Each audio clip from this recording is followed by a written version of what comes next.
আমি কিন্তু ওই যে প্রেম বিশেষজ্ঞ হুজুর না,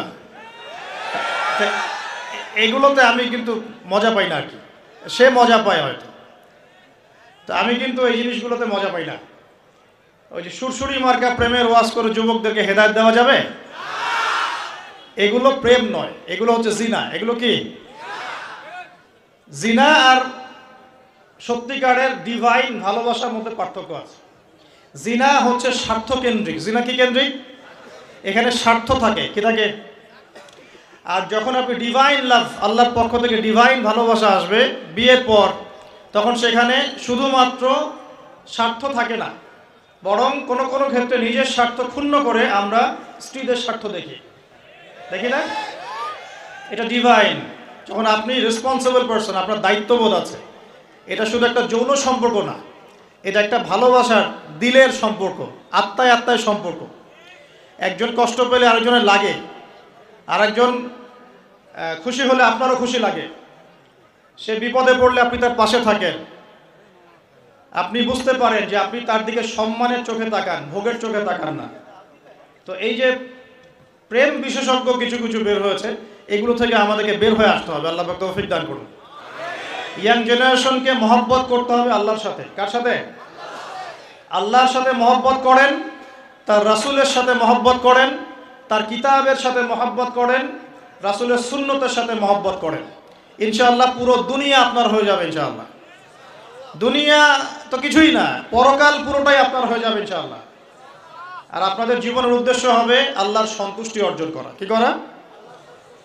যে কোনো কাজ হোক, যত ছোটই মনে হোক না কেন, হোক সেটা একটা ছোট্ট দিনই প্রজেক্ট বা বড় কোনো ভিশন। আপনি দিনের জন্য একটা মসজিদ মাদ্রাসা করেছেন, অথবা আল্লাহর জমিনে দিন একদম কায়েম করেছেন, ছোট হোক আর বড় হোক, কিছু একটা আল্লাহ রাব্বুল আলামিনের সন্তুষ্টির জন্য এই দুনিয়ায় করে যেতে হবে। আল্লাহ পাক তৌফিক দান করুন।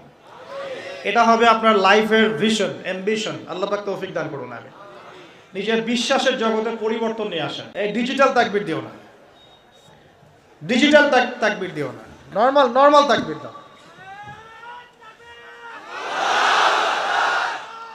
বিসমিল্লাহ।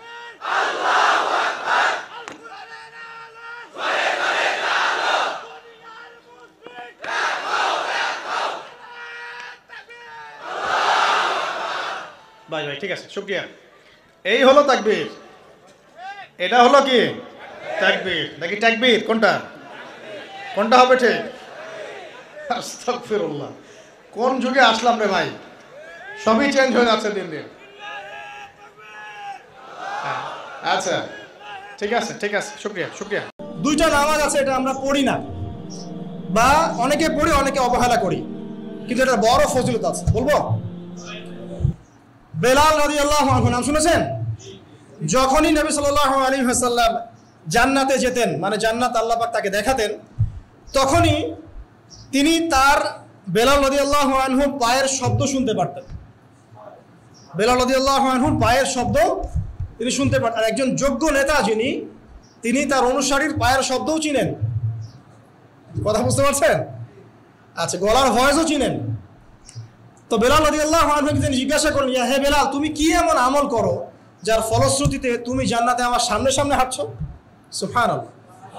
কোন বেলাল? যিনি একজন কৃতদাস ছিলেন, নিগ্রো, কালো, দেখতে হয়তো আপনার আমার মতো সুন্দর না, তাই না?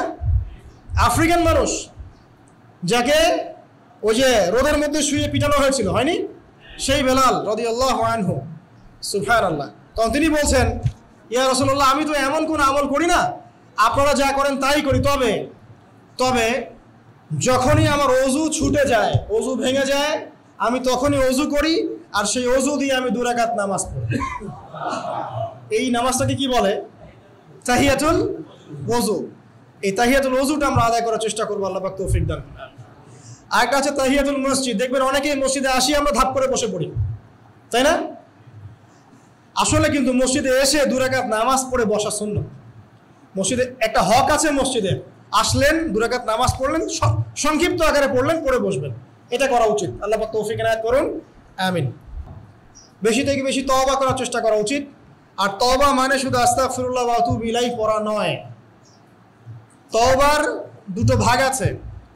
কবিরা গুনার জন্য একরকম তওবা, আর সগীরা গুনাহ এমনি এমনি মাফ হয়ে যায়। সগীরা গুনার জন্য একটা সগীরা গুনাহ হয়েছে, আপনি একটা ভালো কাজ করলেন, আগের গুনাহ মাফ। একটা গুনাহ হয়েছে, আপনি ওযু করলেন, চোখের হাতের সব গুনাহ মাফ। একটা গুনাহ হয়েছে, আপনি সদকা করলেন, গুনাহ মাফ। মানে গুনাহ মাফের অনেক সুযোগ আছে, কিন্তু কবিরা গুনাহ মাফের শর্ত আছে। শর্ত কি? 1 নাম্বার, পাক্কা নিয়াত করা যায় আর কোনোদিন এই কাজটা করবো না ইনশাআল্লাহ।